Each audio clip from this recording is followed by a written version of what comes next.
Omidakyapi, Shunka Wakansapa Machapalona, Minikojo Oyate Imata, Sate Mawastelona, Nape Chuzapulo, Ona Abetukuna Wakana, Betukuna Woglakina, Visa, Ona English language Woglakina, Ona Niesloa. For my people, my name is Black Horse. I'm from the Minikojo Oyate, here on the Cheyenne River Reservation. And I'm an elder of the Minikojo Oyate, or the Minikojo band. And I'm here to give a message to those who still pray and those who still believe in prayer and those that want to find prayer and believe in prayer. We've come through, our people have come through 4 generations of genocide, colonization, whatever else that we had to go through. And there comes a time when the people wake up from atrocities and from wrongdoings and from negative things that are here with our people today.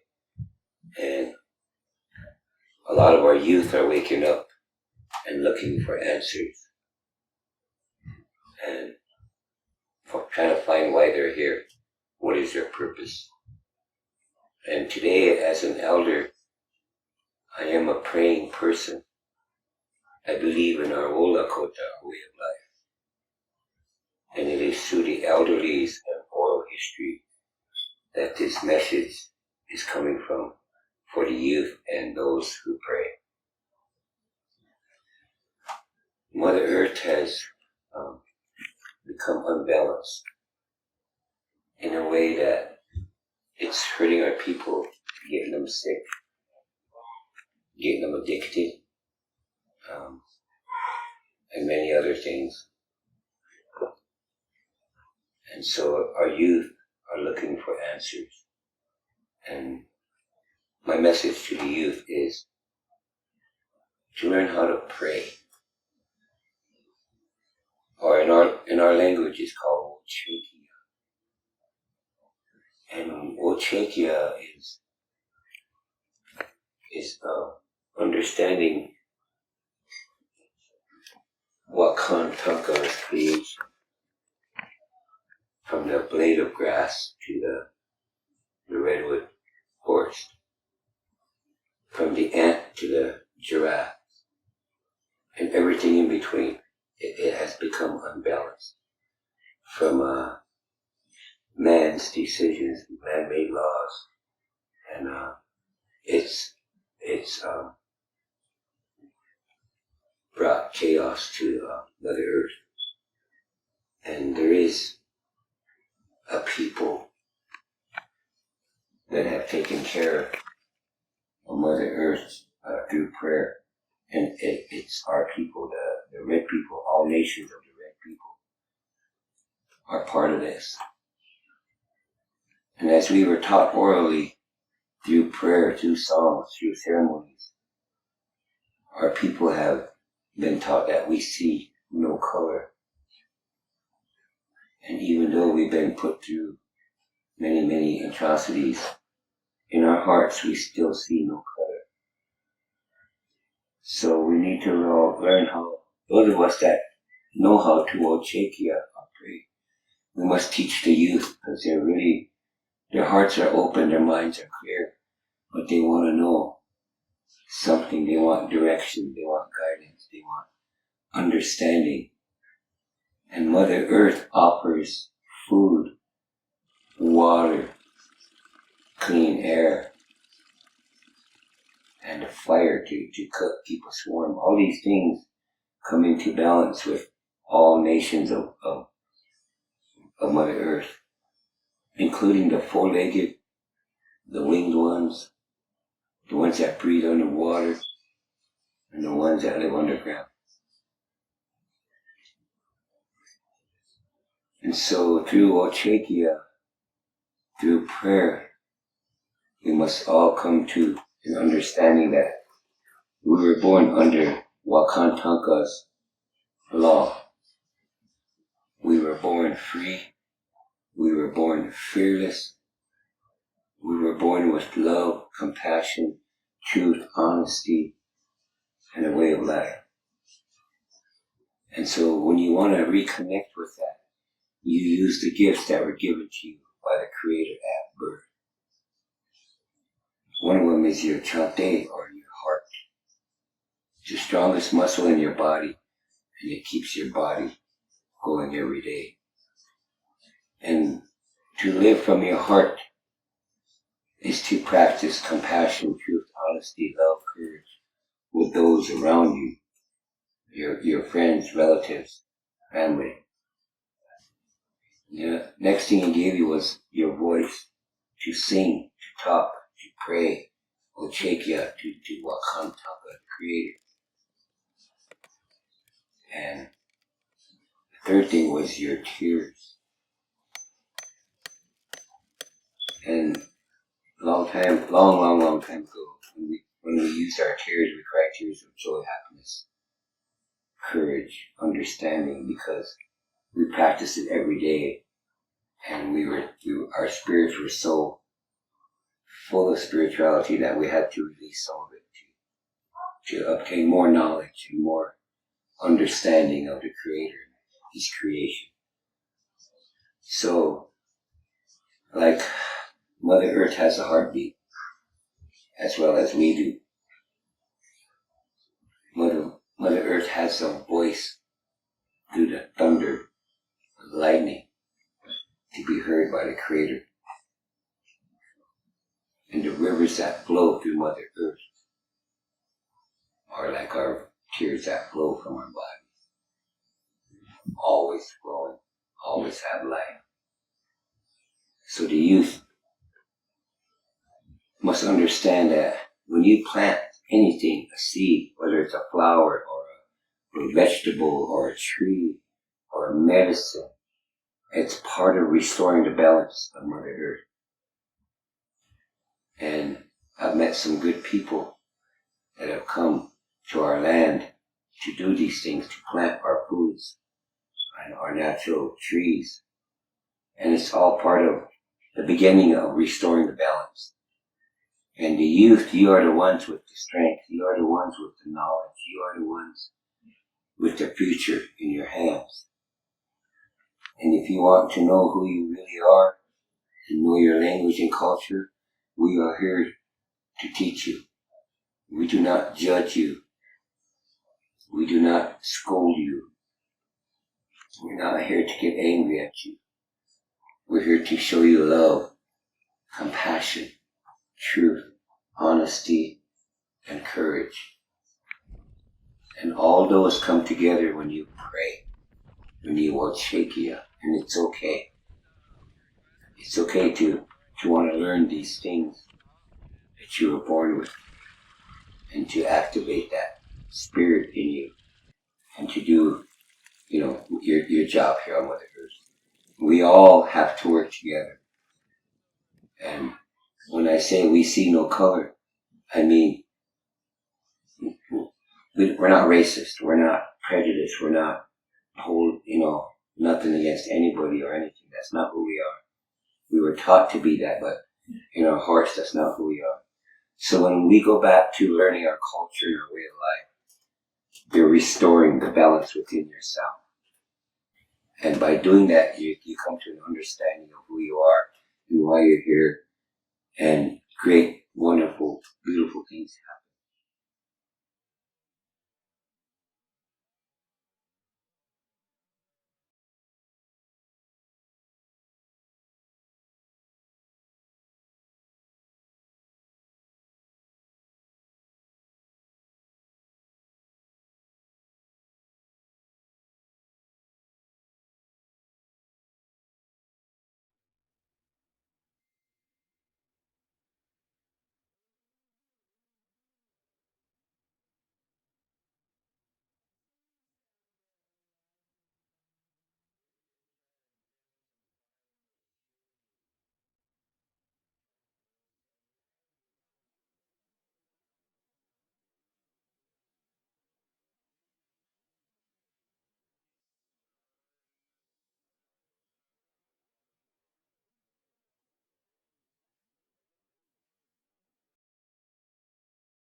He's on probation. He's not even supposed to touch a weapon.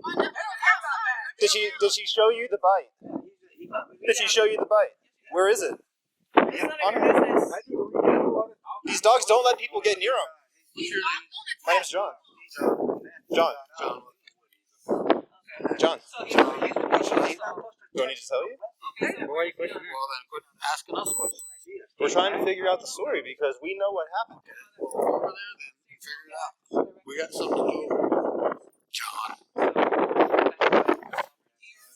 So it's cool for somebody who's on a PR bond to shoot a dog that's not supposed to have a weapon. It's not going to end the same. I'm going to explain it to y'all. Okay, so this is your dog. Okay, who lives with you? Has it got a collar on? Is it registered? No. What about their dog? Their dog registered here. Their dog registered. What's she gonna do? My mom's out. She takes the trash out. That's all. So what does this have to do with you? Because so why are you down here just because you want to argue and fight with them? I'm with the family. Chase this dog down. After he shot it. He could have shot it one time. No, he chased this dog down and shoot it more. Obviously, it's fucking animal abuse. Animal something. What is it? Somebody needs to jail. I'm here for that. But these dogs are different. Get charged or something. He's a He's a cat right here. He's a cat. Like, what the fuck? He's a cat. This dog is not I don't hear about any of that stuff. Yeah, you don't. I know. Yeah. So, Right now we're here because of the allegations of the arguing, the dogs fighting, somebody the getting history. bit, I'm the the dogs history right here. shots. Doing that. Yeah, okay. These guys And now. that male threatened me. These guys have nothing to do with it. They don't care, grown man. A grown man was threatening me. Talk to me about And I'm a minor. I I'm a little girl. Isn't that Eric? I don't care. A grown One man in was threatening check me. on the computer. He's one in New York. And the other one It's the best. shouldn't have a How gun. do you know how much? That's- How do you know so much about them? I'm just right. Oh, where's the name? Where you from? I'm from Iggy Yeah, you're from East End. I'm from Iggy It doesn't matter where I'm from. So, But when they go eat, my mom's laying widow over there. Call him. And I already called Miss Connie. I already got hold of her. Bean County can't come here, but this guy's here. Well, I told him if you didn't join up, you already said they were going to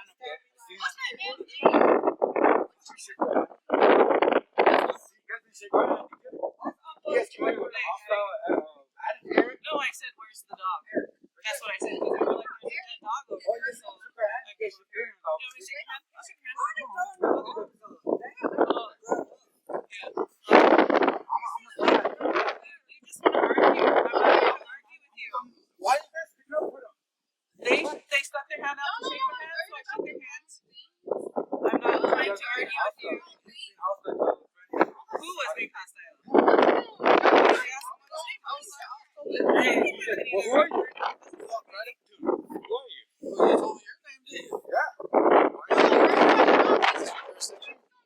Is this your jurisdiction? Is this your jurisdiction?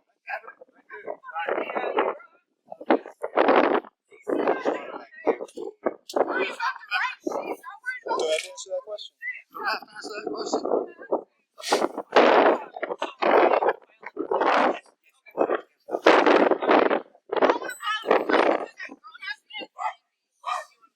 Yes, you look over here. Look how this.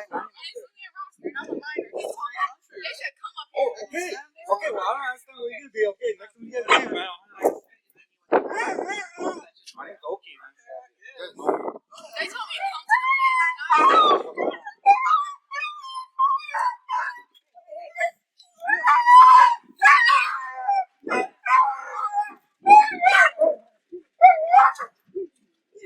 Yeah, I know there's ordinance that said you have to pay your dog.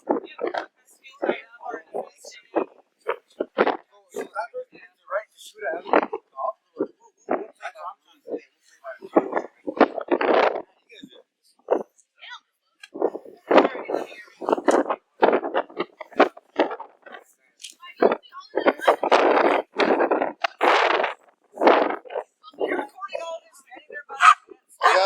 I got him.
My full name is Phyllis Beautiful Baldigo. We don't use the beautiful. We just we shorten it. Like everything else, we shorten. So we just use Baldigo. In our language, it's called, our last name is Anuka Santopa, which is Beautiful Baldigo. My Lakota name is Nakizi Wipiwi. Did I say that right?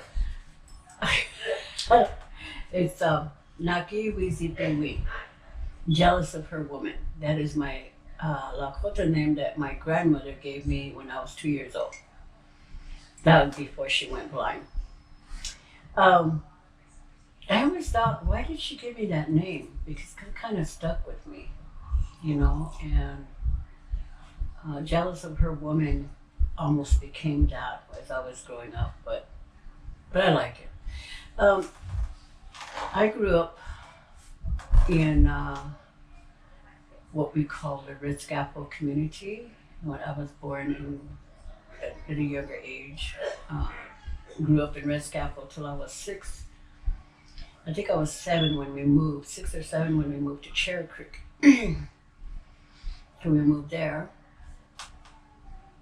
As I was growing up, my grandmother was very traditional, my mom, and so was my dad. My mom and dad divorced when they were young, but we still had my grandparents and my mom, and my grandparents were very traditional people, really held on to their traditions, so that's the way we grew up. So, for instance, we were 5, 6, 7 years old. We could play freely. We played with our brothers. I played with my sisters, my cousins, everybody. As we were growing up, because my grandmother is very traditionalist. As we were growing up, at the age of 11, 12, 13, she started changing us, where we couldn't wrestle with my cousins, my girl cousins, my boy cousins, or my brothers and sisters. We had to kind of stay away from each other at that age. She started pulling us away. So the boys were the boys and the girls were the girls. And that's the way she did at that age. By the time we were 13, 14, 15, and 16, we couldn't play or couldn't almost talk to our boy cousins. If we had to talk to my brothers, we could. But especially our boy cousins and, and any boy, they would keep us away from completely.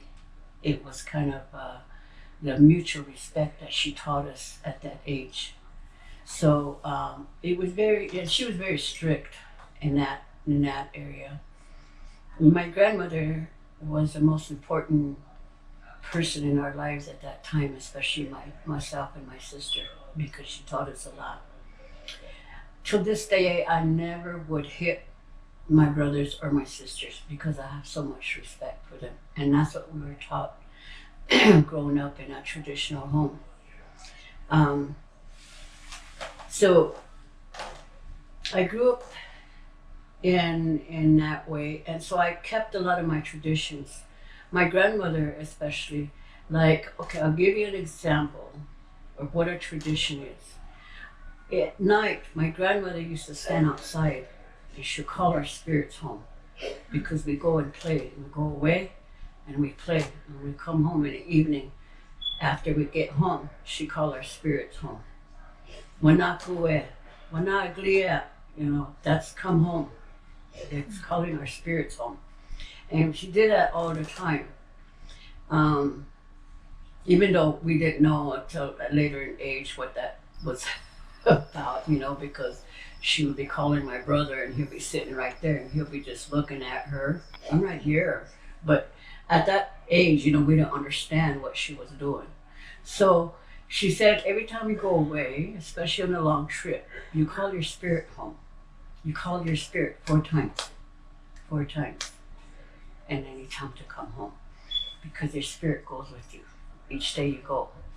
She smudges us every morning we go, and then come back and call their spirits home. That's one of the traditions we kept in our household. Like I said, she was very strict and growing up, and the way we treat each other as brothers and sisters. And so I have a lot of respect for my sisters and my brothers, and I never did hit them once. Never did. It's just something we were taught. A lot of things that we were taught about our way of life was taught to us by our grandmother. And she talked about wola kota, and people today, they throw that wola kota, that name, they just use it here and use it there. They talk about it, not really understanding what it means. And my grandmother said, he wola kota ki otekite. But it is hard to live a wola kota way of life, but it can be done.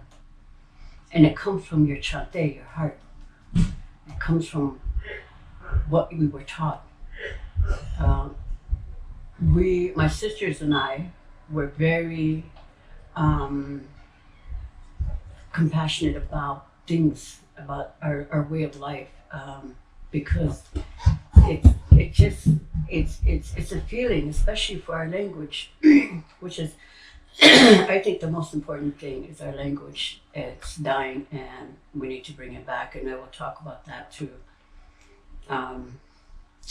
But my parents and my grandparents, they spoke fluent Lakota, so I know Lakota. I can understand it and I can sing it. I could almost write it, but I can't break that whatever it is that's holding me back from speaking my language. We were taken when we were young and put into the dorms, and I didn't want to be there. I didn't want to go, but we had to.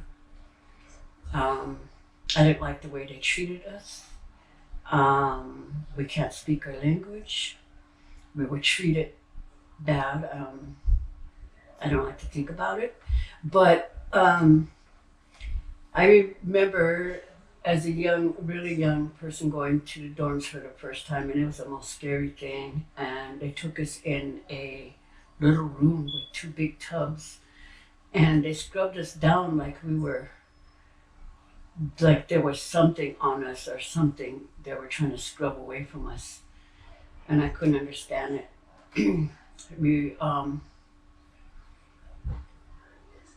It wasn't a very good experience. I didn't like it. And not being able to listen to our language anymore, that was another thing I didn't like. As we were growing up, we still had my grandmother, and my grandfather passed away when I was young, and so we still had our grandmother up until we were like 18, 19, and so she still was the elderly in our home that made sure we lived that way while she was there. And that was very important for her. She was blind, but she could hear everything. I still could say she could still see. No, she could hear everything, and she could, I guess her other senses, in being blind, she knew everything that was going on in the household. She knew what everybody was doing. You didn't have to say anything. She just knew. And she really trusted us as her grandkids, and we trusted her. And so when other strangers, young kids come into our home, she knew that would always be there to protect her, because she knew us. But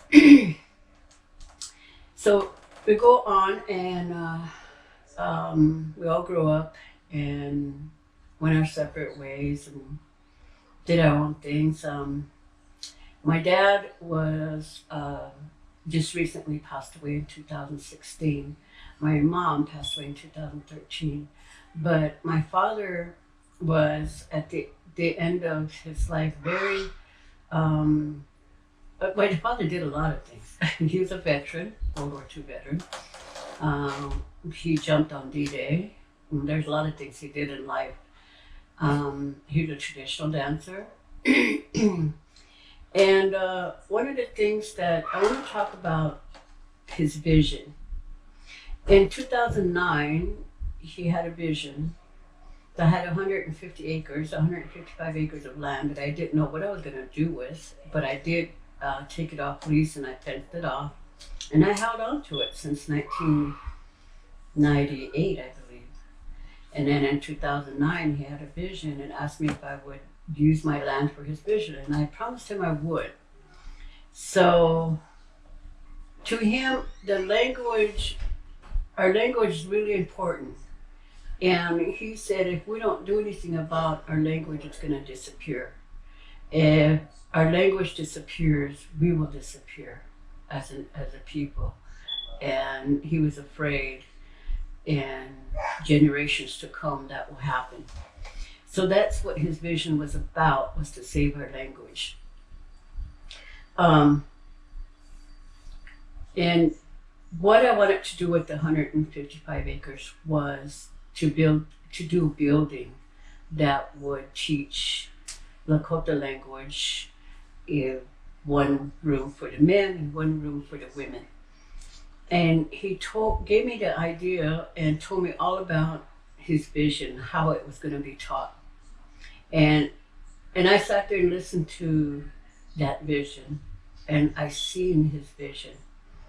And it could happen. It's gonna happen. The way he told me to teach the language, the way he said his vision was, I know it's gonna happen. I know that the language will come back again. And I really believed him. I could just, listening to him, I could just see it. And so I really hate to say more about his vision until I build that building. Then I'm going to come out with the next part of the vision, which I think is going to be the best thing for our people. It's something that's here. It's something that he put here in me, and that I want to do. There's also things that I added onto what he wanted to do as far as the language. And so we have a lot of horses. So of course, horse therapy is one of the things that our people knew already. So I figured I could use that for the youth, for the young people, maybe for the old too. So that's another thing we want to bring up. Plus organic garden, because one of the things that the government did was give our people free food, but they didn't teach them anything else. They just give them free food. Here's your food. So what I want to teach the people is how to cook food with herbs and how to cook to make it taste good. So you'll eat the vegetables especially. Because right now they only eat the pasta, the meat, some vegetables, now canned vegetables, but now they give us the fresh vegetables. So that's another thing I wanted to do. So there's just a lot of things that I've added on to what he wanted to do out there. And so that's my plan for what's going to be happening on my land. As far as our traditional way of life, there's a lot of things that I was taught, and there's so much to teach because I was taught so much. There's just sometimes ain't enough time to even talk about some of the traditional way of life because it takes so long. And thinking about all that, what I want to incorporate there is teach a way of life that I was taught. Because when what I was taught, it comes from the heart. It's hard to explain. It's because our language is also a feeling. So a lot of things we can't translate because it's a feeling. You can feel it when they speak. I want to speak my language. I want to speak my language before I leave this earth. And I'm going to. I just know I'm going to. I can still speak my language in my mind, but for some reason I can't. It won't come out, and I want to break that. So Amos and I like helping the youth. We had a youth ride that goes from here to Montana, the Battle of Little Bighorn. We had a lot of experiences. We did it for many years. I can't remember exactly how many years. I believe it's 12 years maybe that we've been doing that youth ride. And we had so much fun. It's more like a spiritual ride. And victory, we call it victory because somebody questioned why we call it victory because they know that we already won at the Battle of Little Bighorn. So why do you want to call it victory again? And we said it's victory for the youth that come on this ride, because back then it was a 2-week ride, and within those 2 weeks, we teach the youth all about our traditional ways and ways of life and the songs and the stories that come with it. We teach the youth that. So by the time they get to Montana, to the Battle of Little Bighorn, it was their own victory to overcome all the trauma and pain that they've been through because of what goes on a reservation here. We have a lot of alcohol and drugs within families. A lot of them come from that. They have a lot of trauma. They have a lot of things they want to get out, but never could. So when they went on this ride, a lot of them did that. We had talking circles at night around the campfire. We talked to the youth, and so we brought out what they wanted to say, and it was hard. Sometimes it was hard for them. And Amos and I had to sweat before we go on these rides because we knew how hard it is to get these kids, these youth, to overcome all the stuff that's been going on in their home and teach them all these things. So when they're ready to go home, they know how to deal with all the stuff that's been going on in their homes. So it was, a lot of people think it's just a ride. You're just riding to the Battle of Little Bighorn and you're coming back. It wasn't just a ride. On the way, we taught these kids stuff. These kids taught us things. They came back home ready to deal with what they had to do, but to not fall in that crack of alcoholism and drug abuse, that most families fall in here. So we try to do a lot of things with the youth. And now we're older. We would like the ride to continue. We are just looking for somebody to take over and teach what we taught them. Yeah, actually, all the kids that went on a ride with us before, they have grown up and they have their own families. And so now we're asking them, can you come and help us do this? And they are willing to help because they know the route, they know everything. We taught them songs. They sing now. They sing on their own. They do their own thing, their traditional ways. So we want them and asking them to help us again. And they said they will. So we went to Standing Rock, and Amos and I became Minnekoju band. We represented the Minnekoju band of our tribe. And I've never been to anything like that before. It was really something to feel and really something to see about what happened that time. One person asked me, what was the difference between the reservation life and Standing Rock? What happened to make it that Standing Rock so different? And the difference was, when you're home on a reservation, we live in HUD housing. When you sing at night in our home, we're disturbing the peace. They won't let us do that. They call the cops on us, We can't have a sweat by our home for fire safety. And so we can't sweat. We have to go way out to the country to go sweat. There's a lot of things. It's kind of basically, they tell you what to do here, how to live, everything. What they feed us in the stores and what they sell us in the stores is not good for us at all. And it's unhealthy, very unhealthy food. And so a lot of our people are sick from that, years and years of eating unhealthy foods. So the difference is when Standing Rock came, you felt the freedom to sing anytime you want, to sweat whenever you asked to go sweat, anytime you go sweat. Sweat was just right there. You felt it was a different feeling,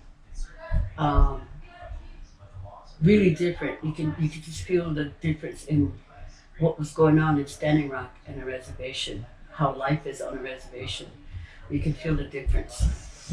In the end, you call it decolonize. You know, that's what it was. Decolonize our minds to live the way we used to live. That's what it was. It was really good. It felt good. It was really, and everybody felt it, and everybody just wanted to stay there. Amos and my boys went out there to go check it out for that day. They never did come home. So I figured, okay, oh well, let's go move up there. So I quit my job, and I quit my job at the same time because that was the year, 2016 was the year my dad passed away, and I needed to be with him before he passed away. I was with him for 2 months. He, at that time, told me everything. We had a traditional burial for my father on a scaffold, and he's the one who told me how to do everything. Each ceremonies for each day, the ceremonies for each day, 4 days and 4 nights, and how the scaffold was going to be built. Amos and my brothers built the scaffold for him. And we did a traditional burial for him. And so now I know how to do that, how they used to do that on a burial on the scaffold, which was what he taught me. So there's a lot of things that, like I said, I was being taught a lot of things. So I know. So 2016 came, and this is 2024. And I'm still trying to do my dad's vision of saving our Lakota language. It's one of the most important things for me right now. But right now we have to survive, and I am working at the moment. It's really hard to work and try to work on something that you want to do. But hopefully I'll be able to retire soon and be able to get that done. I will keep going until I can't no more, and hopefully one of my children will pick it up if I can't finish it. But I'm hoping to finish his vision, and that's what and basically mainly to save our Lakota language, and I will speak my language one day, I'm hoping. But that's about it. Basically my whole life. Like I said, there's so much things to teach in our traditional way of life. You just can't teach everything in one setting, and everything. If I get this building done to speak the Lakota language and the gardens and the horses and stuff, I think we could then be able to teach the things that I was taught through my grandparents and my mom and dad. All the things that I was taught in growing up as an indigenous person. I did realize when Standing Rock happened, I think a lot of indigenous people realized that we had to decolonize ourselves, our mind, in order to bring back our way of life again. That's really important. That part, the vision, the language is important to my father, but for me was to bring all this other stuff in with it. And I wanted to make it a not only a Lakota language, but a permanent camp for people to come and learn the way of life that we were taught.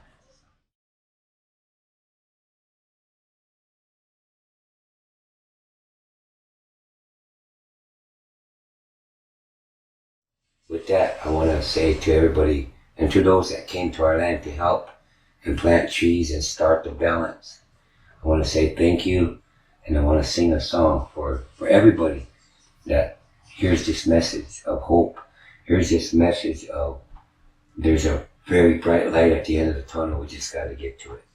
There's positive things that have to be brought out within ourselves so that we can spread that positiveness throughout those that believe in this way.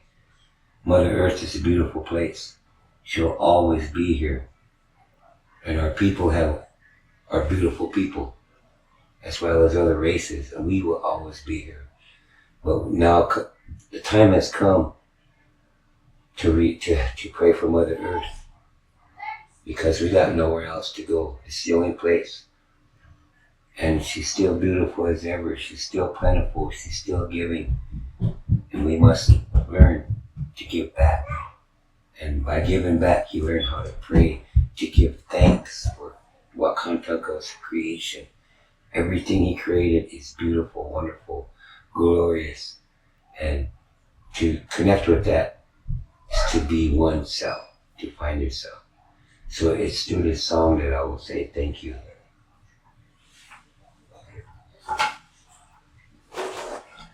And this is for all our relatives, as I've said before earlier. The winged ones, the four-legged, the ones that breathe underwater, the ones that live underground. And the wakias, the lightning, the machbia, the thunder, and the wichachbi, the star people. We have all come together in a circle through songs, through prayer, but most of all, love and understanding. And we know how to practice that. So the youth, come to us. We want to teach you. We want to give you what you're supposed to have in your life.